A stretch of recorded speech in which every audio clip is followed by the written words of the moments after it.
Michelle V here, and in this video we're going to talk about the what of what to say at your event. I don't know if you've heard this before, but people are always saying, don't overteach. Don't overteach at your event. Don't give them too much or they'll go away. Teach the what, not the how. And I've heard this over and over and over again, but today I want to talk about framing this in a different way that's actually going to serve you better, because thinking about it in these terms is crushing you.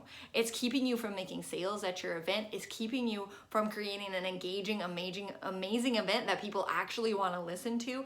And it's crushing your bottom line and keeping you from being able to create the movement that you've always wanted to create. And if you don't know me, my name's Michelle V, and I'm an event consultant. I help people take their high ticket offer, turn it into $1 million machine using virtual events. So here's the thing, whenever you're in your event, if you're focusing on what should I say? You know, most people say, come on, Michelle, what should I say at my event? What should I say? But have you ever heard the phrase that people won't remember what you said, they'll remember how you made them feel? Isn't that true? How many times have you been to like a super smarty pants event where they're giving you tons and tons and tons of content?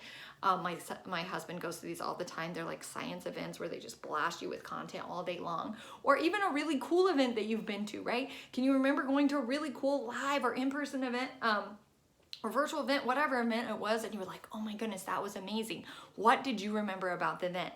You remembered like one aha that you had, or an amazing feeling, the way that you resonated with a certain speaker, the way that they connected with you and your values, right? You remembered how they made you feel. And also in the business world, we're always talking about know, like, and trust. Create some know, like, and trust with your audience, and that's gonna be the thing that gets you to buy. So in that phrase, know, like, and trust, is there a what in that phrase? Not really, okay? So I'm not telling you that the things that you teach at your event are unimportant, but what I am telling you is how you teach at your event, how you present the content, how you connect with the audience, how you make them feel is way more important than the what that you say at the event.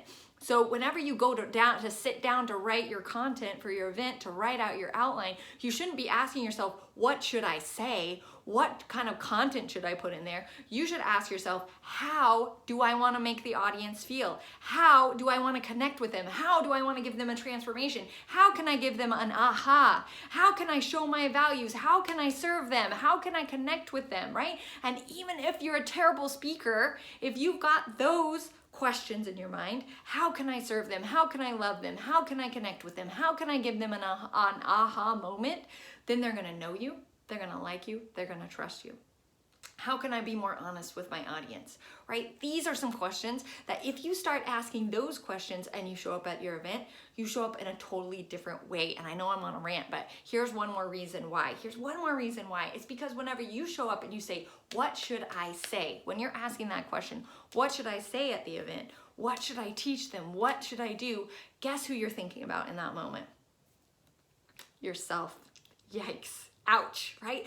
But how many times have you been on a sale and you've been thinking about yourself? How many times whenever that happens do you actually make the sale?